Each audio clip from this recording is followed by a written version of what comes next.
What if we put a whole little world for girls to have fun with and play with inside a compact case? I forgot that those were things. The little compact with the blush or the mirror Yeah. or whatever. Okay, Yeah. so maybe if I'm less cynical, it's that. It's here's a thing that you see parents have, and then, but you have a whole world of imagination in there. Okay. And it fits right into your pocket for If portability. women's clothes had pockets, yes.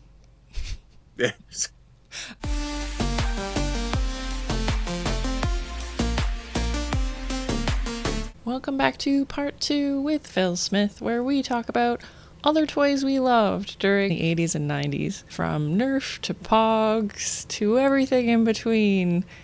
And we think about why we chose the toys we did. Did the marketing work, or was it something else? We watched some commercials you may remember or want to forget. Sock and Boppers comes to mind. How many times did you get hurt on your Skip It or Pogo ball? So without further ado, let's get into it. This one I added too. Did you ever have Nerf guns? Yes, in fact, I had that exact bow and arrow Oh thing. yeah. I remember it was like an air pressurized thing. You'd pull it back, and the foam would shoot forward from the air compression. Even though I'm not a sports fan, my dad got me these two Nerf footballs that were, and again, this is the power of advertising. They called this thing the Nerf Turbo Football, where it was designed in a way it had segments in it where it would spiral a lot easier, but they also made it seem like you could throw this thing and it would just rocket across Yes. fields. And then they did a version called the Nerf Turbo Screamer, which had this built-in air thing that would like whistle when you threw it. It would kind of go like, shh. I had that too. When you said it was, one of them was purple, Yeah. purple and green or The one something. I had was red and black, and then the Screamer version was like orange. I'm like, yeah, Yep. there's the Screamer right Like there. wind goes through it. Can you imagine? You're at that marketing meeting. Exactly. You're like, okay, so a foam football, and we put a thing on it that makes it loud. And they're Yeah. like, yes, revolutionary. It was Revolutionary. $8.99. Another thing to annoy parents, loud noises. Yes, 100%. And do you know the catchphrase or the slogan of Nerf? Oh God, We're gonna find you're out. stumping me on this We're gonna one. find out. Nerf or nothing? You're either on one end of a Nerf weapon or the other. Time to choose. So, you better think about getting yourself a bow and arrow or a Nerf missile storm. Excuse me, don't you just love this? Or an arrow storm. Or a very good hiding place. Don't you get it? It's Nerf or nothing. Nerf or It's nothing. Nerf or nothing. That's very 90s. Now here's another one. This is another one, and you may know this one because he's Canadian. Do you know who the actor was playing the boy in that? Oh, was he on Oh, this will be funny if it's him. Let me look. Ooh, no. I thought it might have been that guy from, do you know the show DSV? No. TV show. It's a little blurry on my end, but I think it's who I think it Who? is. Devon Is that Sawa. that's who I mean, I think. Wait, no, that's a different guy. They almost look the same. Well, now I Oh, have to know. Actor, kid. Devon Sawa was in those movies with the lion. those movies, yeah. There was like a lion in it. Wild America is what I know him from. Oh, okay. See, I knew him from Little Giants and Idle Hands and Casper. He's And then he this went one. on to do the first Final Destination. Oh yeah. Wait, that's him. Okay, I was thinking of Jonathan Brandis, another Oh, blonde one. Brandis, you're thinking of Sequest DS. Okay, when you Yes, just said DSV, I wasn't putting it together because I always knew it as Sequest and that is DSV. what it was called. I just didn't call it that in my mind, Yeah, and I don't know why you didn't know that. that's okay.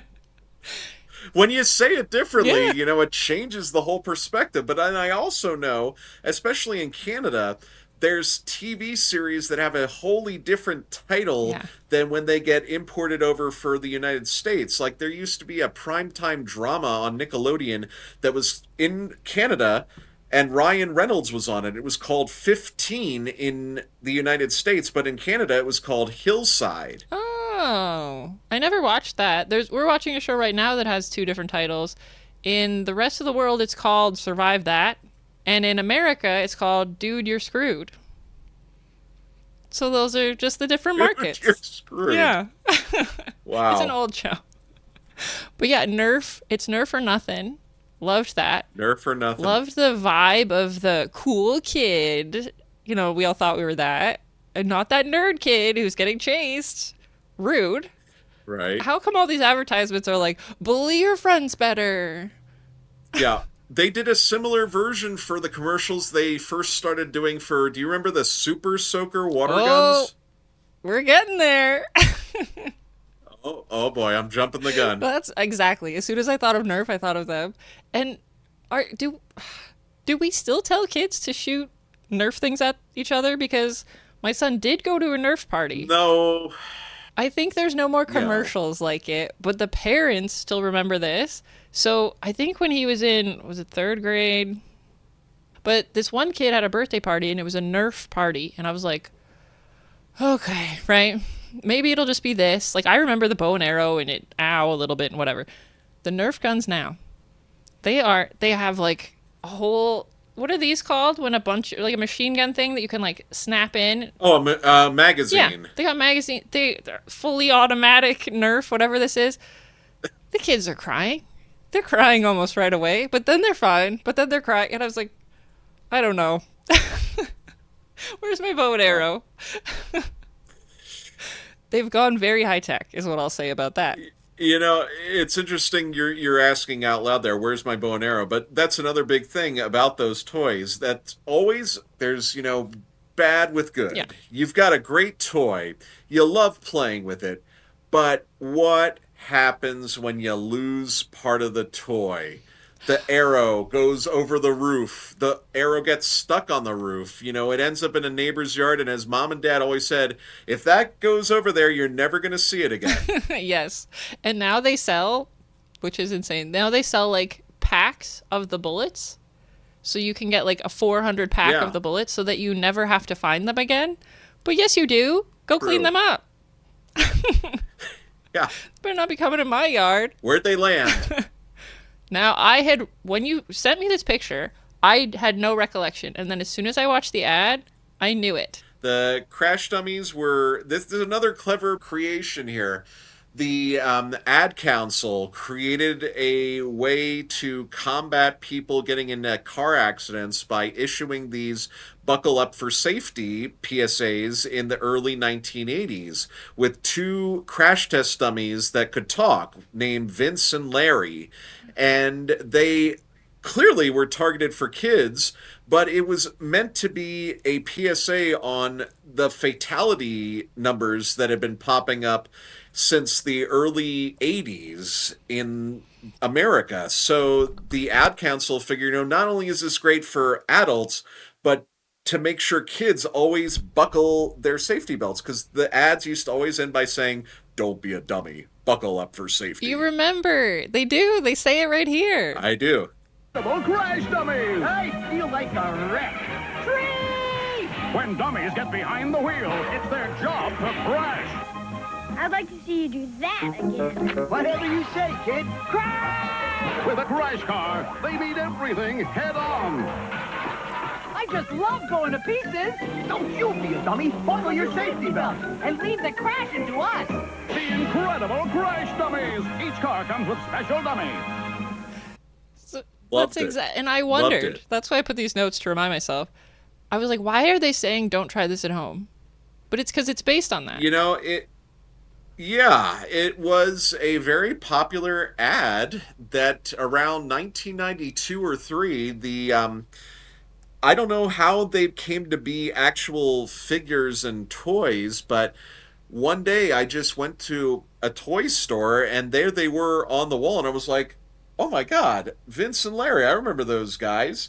They had a whole bunch of different names now based on like the fatalities. Like one was called Dent, one was called Chip, one was called Axle, one was called Fender. But I remember this also stemmed from being a kid who loved cars. Like, as a kid, you could not keep me away from little toy cars and trucks to play with on the rug as a kid. So to see some new creation of, like, toys involving cars that you could crash and put back together again, that was a huge thing for me. That's so, so funny. And I wonder how much I was impacted by this, because I remember as a kid telling my mom and my grandparents, every time we got in the car, I would tell them, put your seatbelt on. And my mom, like, was doing it, but my grandparents, they'd driven for how many years and never had to put a seatbelt. Because just when we were young is when it was really put your seatbelt on. I wonder if these guys were what activated me to be so annoying. It worked. They put their seatbelt on. It was a very powerful message, and you have to wonder, because at some time in history, there were no such things as seatbelts. No. Well, and the cars were going slower, right? Now you're going so fast. Yeah. The other car is a tank. Like, you need always wear your seatbelt. Yeah. We'll say that. Don't be a dummy. Wear your seatbelt. PSA. Did you have these? Sock'em Boppers? Sock'em Boppers. Okay, this was probably a little after the time in which... This is a little bit of a segue here, but it's very similar to our topic here. Do you remember Happy Meal toys? Yes. There was a point, I think in maybe when I was 11 or 12, where I felt, or at least my mom had felt, that I had grown out of getting a Happy Meal. Oh, that's so sad. A rite of passage. Yeah. The toys were not a big thing anymore for me, and I feel like Sock'em Boppers came about right around that same time when I stopped getting Happy Meal toys. And I remember they started to create a lot of things. I think it was meant to be toys to get kids outside more. Oh. Today's episode is brought to you by Going Outside. Not to brag, but I have been there a few times. Touching grass can lower your stress levels, boost your mood, and adjust your body's circadian rhythm. That's when you're awake or asleep. Try 10 minutes of sunlight when you wake up, unless you're a vampire. Your human body likes to get vitamin D from the sun. It does not like sunburns. Wear a hat or some sunscreen. Focusing your eyes on something farther away than your phone or your computer, it helps. Looking at trees can do things 100 ASMR videos can't. Moving your body is a privilege, so do it while you can, and sometimes do it outside. As a certified indoor cat, I'm telling you, it's worth it. Going outside, it's a thing you should do sometimes. Make it today. And now back to the episode. They created the Sock'em Boppers, and predominantly, I think, would show kids outside playing with them. And then the other big thing I remember, I think a little before that, or maybe during the same time, and this is still popular today, the Skip It. Oh, I had to skip it. Now that you mention it, I was so good. It was like making toys to get kids more physically active. It was no longer about action figures and play sets. It was about, let's create something that kids can, like, play with and still get, a workout. And why do we want them punching each other? Hello? I never had Sock'em Boppers because I never wanted to punch anyone or be punched. But the song. Sock'em Boppers, Sock'em Boppers. You can sock all day and bop all night. Sock'em Boppers, Sock'em Boppers. Bop your friends and it's alright. Blow 'em up with your hand inside. Get ready to have the time of your life. Sock'em Boppers, Sock'em Boppers. Sock 'em once and bop 'em twice. Sock'em Boppers, Sock'em Boppers. More fun than a pillow fight. Sock'em Boppers, more fun than a pillow fight. That was the tagline. More fun than a pillow fight. The fact that you have to repeat that. That was the other thing about these commercials. They would often take a genre that more so appealed to your parents than the actual kids. Like, they make it kind of like this 1950s sock hop, like, music. And I remember there were times where they would do commercials that would basically use the same tune as a popular song, but change the lyrics. And sometimes I'd hear the commercial before the original version. Like they had these things called water pets. They were like inflatable kind of stuffed animals that you could take in the water with you. But the song was basically the song Lollipop, where if you remember, it was like lollipop, lollipop, oh, lollipop. Well, the song in the commercial was water pets, wah, wah, wah, water pets. And they say that we're stealing music today. Get out of here. Exactly. Exactly. So, yeah, there were tons of commercials that did that. There was this battery operated little doll that had rollerblades, and it was called Baby Rollerblade. Yeah. And they took the Beach Boys song I Get Around and turned it into Baby Rollerblade. Oh my God. I hope those artists got some money, because these ads ran 24/7. But the song is just the name of the toy. Sock 'em boppers, sock 'em boppers, sock 'em boppers, sock. Right? It's just like repeat it to get in your brain. And a song your parents know. And what you pointed out is exactly right. When you're advertising something for children, like as the person writing the copy or making the commercial, you need to make the kid think it's cool, but the kid doesn't have money. You need to make the parent buy the kid the thing. So yes, they could use a song the parents like and visuals the kids like and try that way. I don't know how many parents want the sock and bop. Maybe if their kids are already fighting, you just get these to put on their hands. Yeah. Well, it's funny you bring that up also, the idea of, the parents having to purchase this, because there's this whole, I guess you could call it kind of a meme, where they say we have fill in the blank at home. Oh, yes. I say that all the time. You look at sock and boppers, and basically you could say maybe get like those pull floaty things for little kids. Just put them on your fists, and it's like, hey, we got sock and boppers at home. You could put a pillow around your head, or just stop hitting each other. That's another thing we can do. There you go. I guess it is fun. Connects? Yes. The only brand of building toy I enjoyed more than Legos. These came out around the early 90s, and they were called Connects because they were basically rods and little, I can't even describe what these things would be called, like little spindle thingies that you snapped in together. Yeah, almost like a gear. I always thought of them as, but they're not. Yeah, as opposed to Lego blocks stacking on top of each other, you connected these things. Yeah, and I have never seen a Connects commercial. I don't think. Have you? Yes, I did. Connects.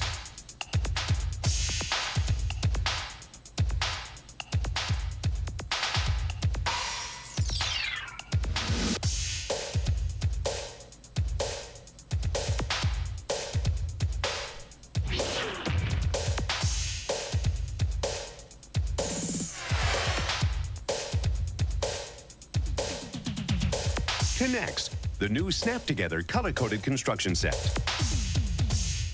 I would say that's the least advertising commercial I've ever seen. It's just kids playing with it. The other thing is one key phrase that's missing from this, and I think the movie Toy Story really hammered this one home, where when you see Buzz Lightyear realizing that he's just a toy with the commercial he sees, and at the end of it says, not a flying toy. Yes. Like, that's one thing that commercials like for Connects didn't specify. When you see these things being built without anyone building them, and it's all like stop-start animation, there should be a little disclaimer at the bottom says, assembly required. Yeah, because I did notice by that. a human being. When it's building that thing, I was like, ooh, this looks super cool. And then I was like, oh, I gotta do it, though. Yeah. And it probably is cool. Read the instruction manual. Now, one thing about that is that I liked building the vehicles that you could. It came with a big book of different things you could build and how to put it together, but it was about 20 pages of stuff for like maybe kids ages 8 to 13 could assemble. And then after those first 20 pages, it got into like, this is for people who are 13 to like 20 to build. Like you had these giant Ferris wheels and carnival rides you could build and add motors to them to make them move with batteries and little cranks. But I thought to myself, I will never dedicate the time to doing that. And that's probably why I never was much of a model builder. Yeah. Well, and this, I did see the appeal of it. I think I played with them at like camps. They would be there because you could make a lot of things out of it without the instructions. Whereas with Lego, I guess you can kind of make some stuff, but this was like I could make a little car. Yeah. Yeah, I liked this one. I like kind of building toys. And it's weird how they market Lego too. Like here in North America, it's a singular thing. Like you get a Lego thing, you follow the instructions, you build it. And in other places, they market it as a family thing. But I have no idea how you as a family look at the tiny instructions, have a little kid find the piece, and you do that. Like, I don't know. But Connects, everybody could play with. And that was real footage. There was no cartoon.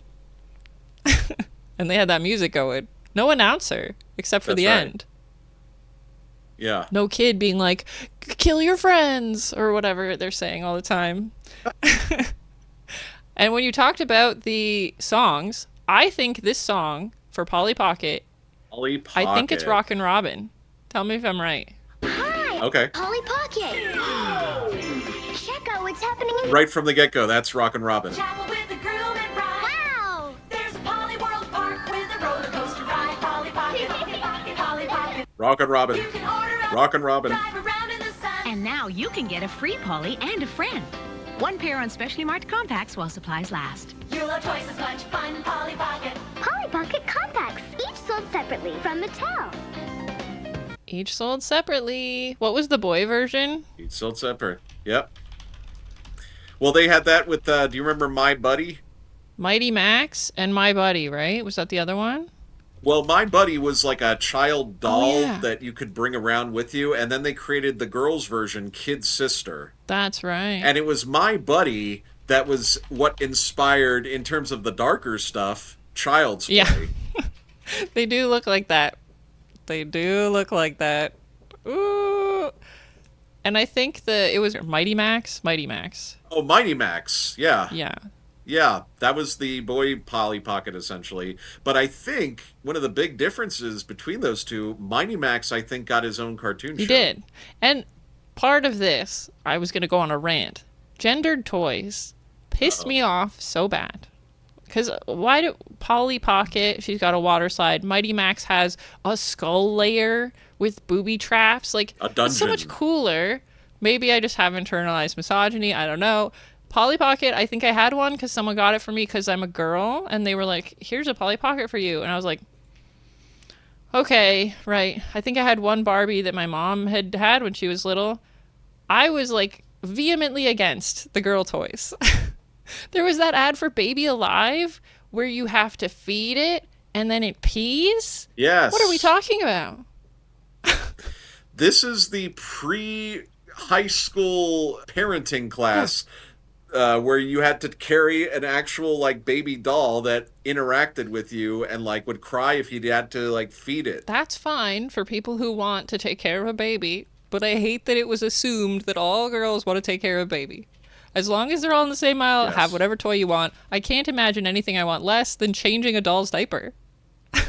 So that's my rant about that. I'm glad there's one aisle now, or whatever it is. They could have all the babies. Yeah, that was how it was at KB Toy Store. It was like you knew it was the all-girl aisle primarily because it was decked out in pink. Yeah. And these Polly Pockets are this big. I think I literally had that purple one. Yeah. Oh, wow. And they're so small. And I was like, you're making, as a company, you're making the tiniest thing you can, because that's the cool part of it, that it's so small. You're making money. Yeah. Well, it's also when you think of the brainstorming that went on for that, it's like, you know, what do little girls love the most when they, like, play with makeup? They're compact. Oh, yeah. And, you know, what if we put a whole little world for girls to have fun with and play with inside a compact case? I forgot that those were things. The little compact with the blush or the mirror or whatever. Yeah. Okay, so maybe if I'm less cynical, it's that. It's here's a thing that you see parents have, and then but you have a whole world of imagination in there. Okay, And it fits right into your pocket for portability. If women's clothes had pockets, yes. There I had overalls. There was a pocket right at the top. you go. Oshkosh bagosh. Did you guys have that? Oh gosh. Oh yeah. Oh yeah. Little Oshkoshes. I remember the commercials for those where they tried to have the kids say it. It's like, say Oshkosh bagosh, and then the kid would be like, Remember when kids just weren't necessarily super great at stuff in commercials? Now it's like hyper polished. They're like the Yes. best actors. yes. I can't compete now. But Pogs? I did know Pogs. Okay. So much of mid 90s fun for kids became bigger and broader with the appearances of things like Magic the Gathering, Pokemon, and Pogs. And for me, I was so into Pogs that no one else knew what the hell I was talking about. Really? What the Yeah, heck? they had no idea what Pogs were until they started to.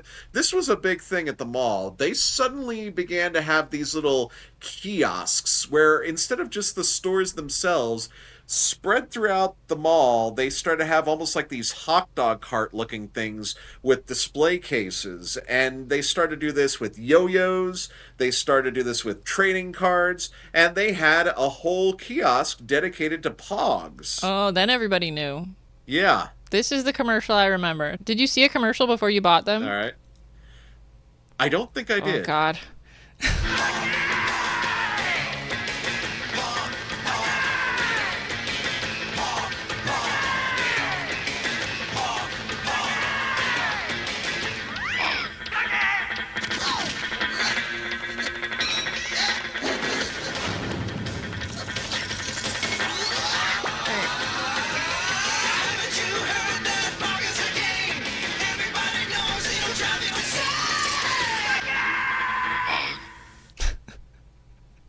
If you...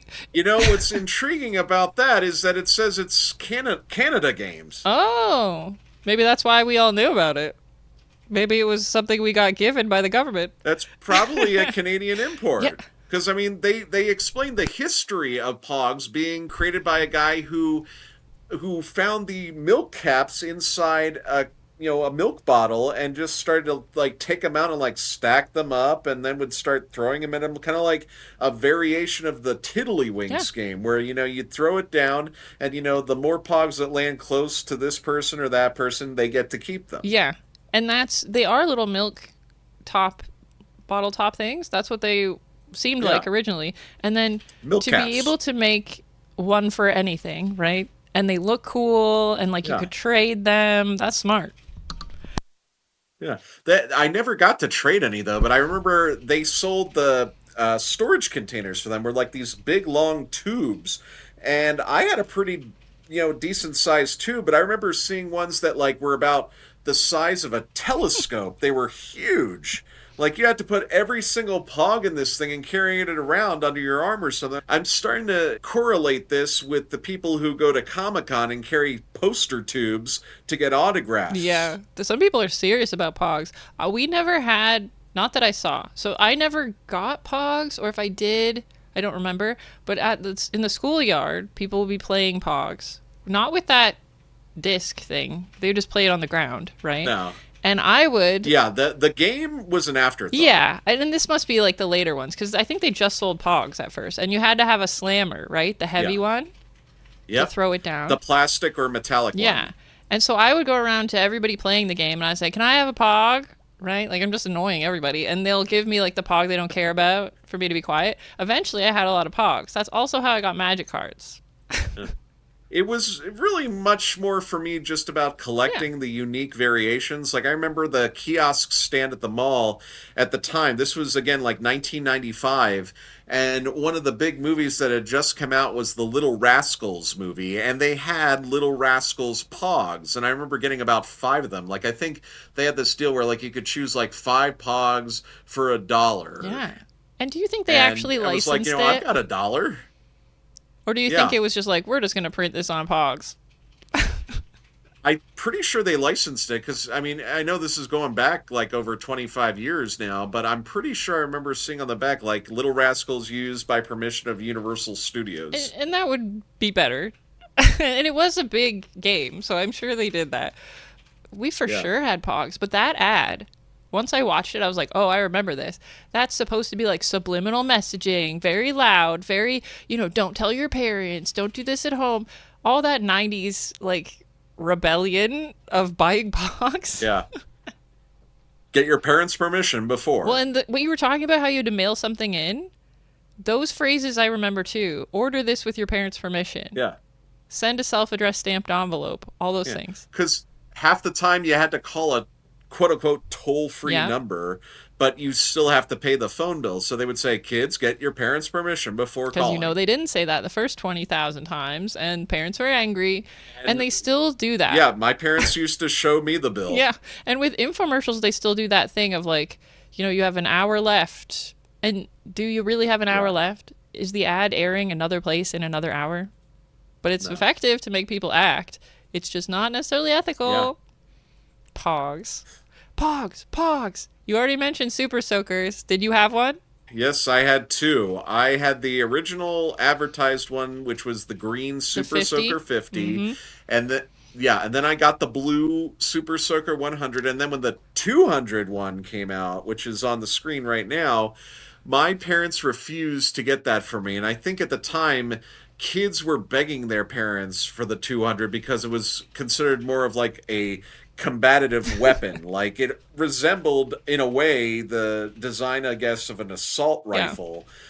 But parents were like refusing to buy that for their kids. It's like, no, you already have one or two of those. I'm not getting you that 200 one, especially when you consider it's a water gun and it's priced at like $50. Was it? Oh my god. I never knew how much they cost. It was not cheap. Yeah, this one, I never saw this commercial, but I put War Games because that's what this seems like.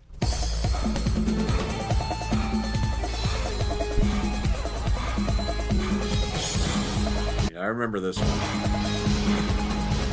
There are times when an ordinary Super Soaker just won't do. Introducing the Super Soaker 200, a new generation of Super Soaker. Twice the caliber, adjustable firepower, double the impact.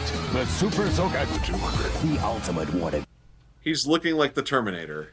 Yep. And every time I was like, what are they saying? The Super Soaker what? It's because they're going, Super Soaker 200. And it's like getting noise Yeah. gate. Like, okay.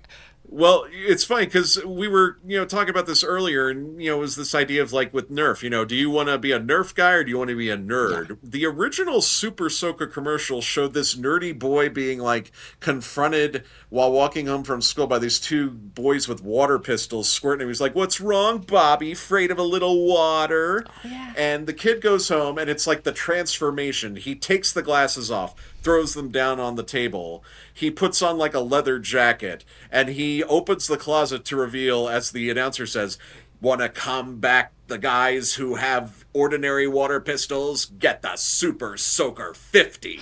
Oh my god, what were we doing? Why were children in this dynamic? Didn't we just want to teach them not to bully each other? No, Yeah. Get a water gun. I also remember at the end of it, the kids like squirting. And this is the thing. It's like, you'll blow your enemies away. It's water. Yeah. It's a water pistol. And then at one point, I remember the kid, Bobby, squirts this girl who's like out, I guess, like at a swimming pool. And she just screams, "Bobby!" Yeah. And the kid pulls down the glasses and goes, "Sorry, sis." Right. Like, what are we talking about? What's happening? Yeah. But I guess they thought that's what kids wanted to see. And maybe also what adults wanted to see.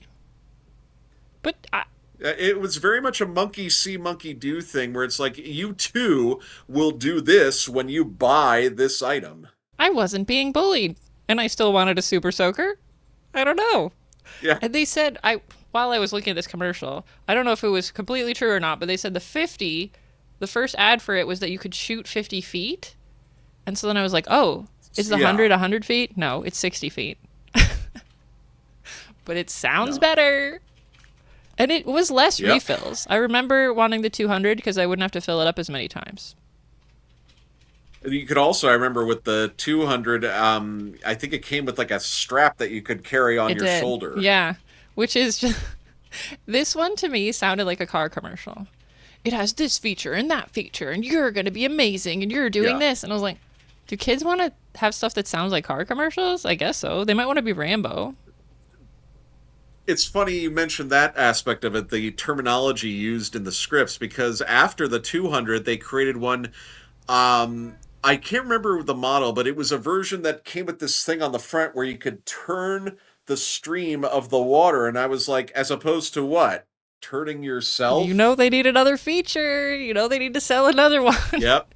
But yeah, now they have like Yep. automatic. It has automatic pressure inside, so you don't have to pump it. I'm like, that was part of it. Yeah, like they added a gauge to show how much PSI Yeah. action you were getting when you shoot the gun. I loved Super Soakers. We had a lot of times we'd have super, but other kids would bring theirs, right? I think eventually one of mine, the tip broke off, so that sucked. Those were good, even though they were war games. These Yeah. are all to me the same toy: pogo ball, moon shoes, slip and slide.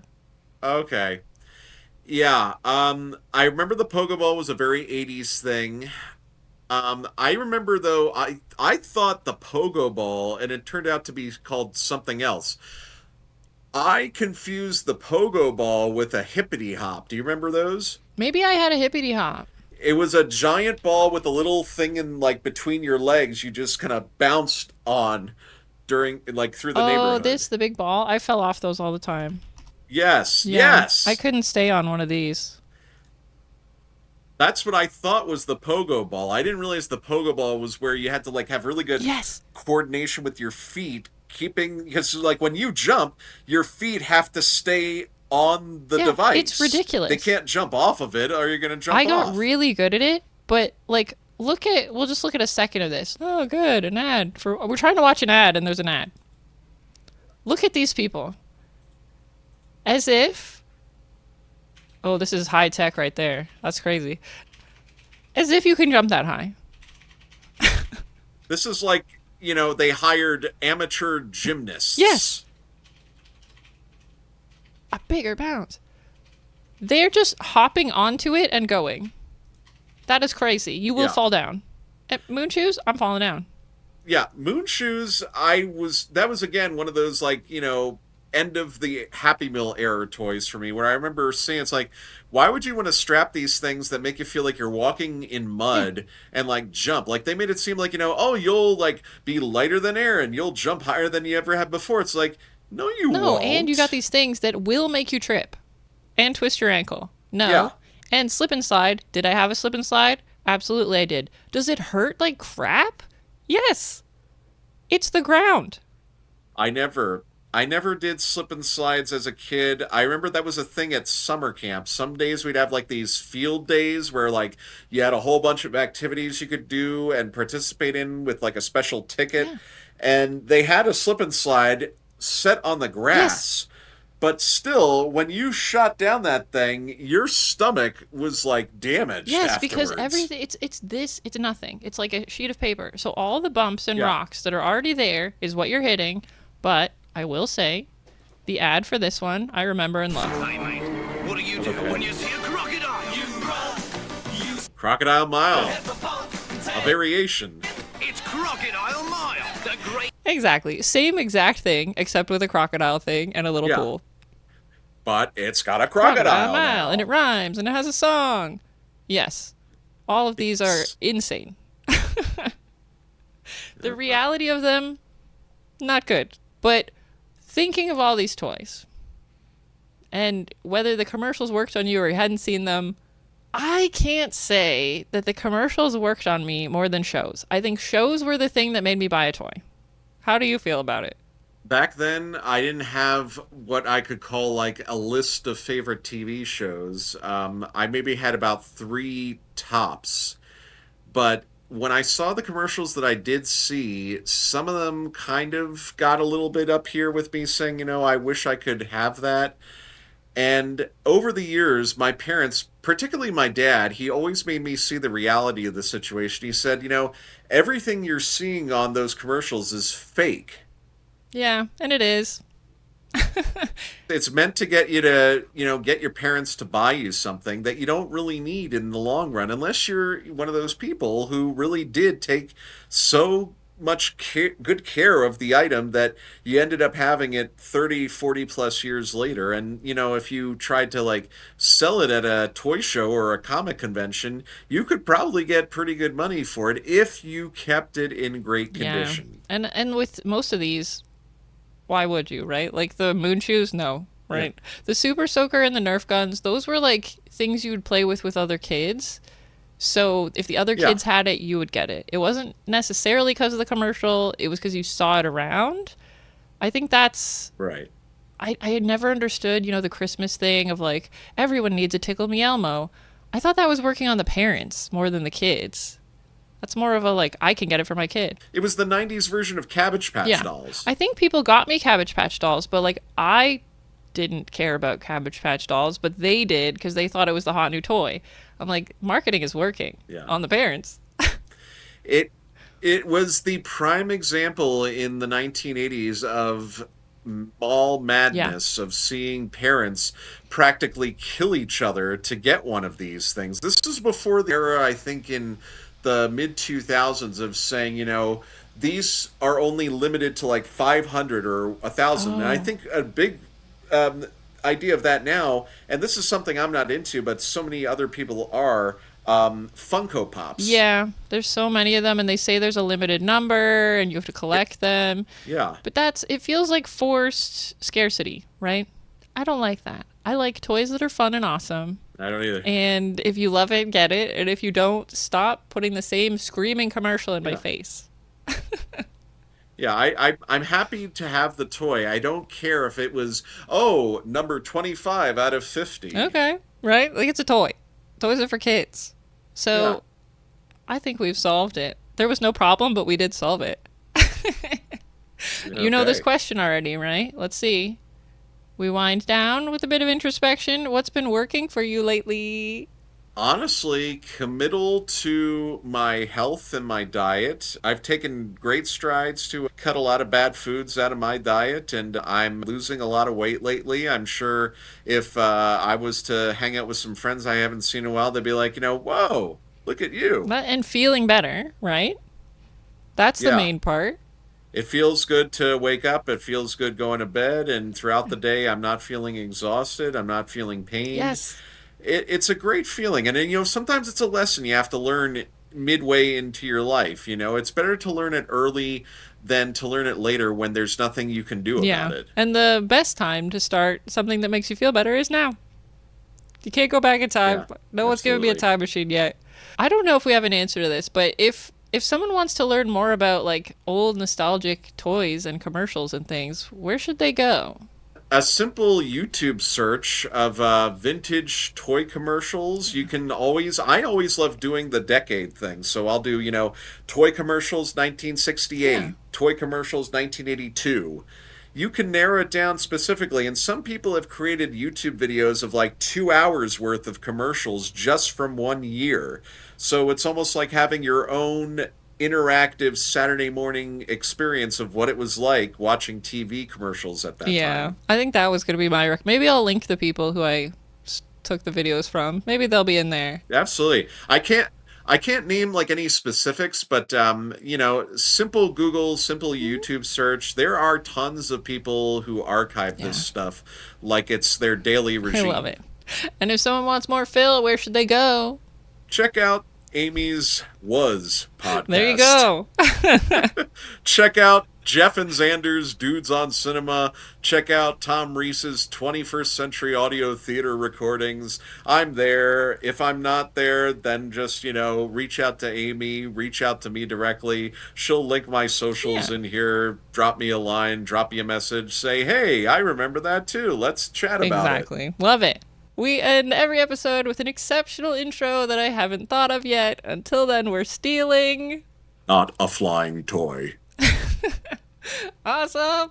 Thank you so much.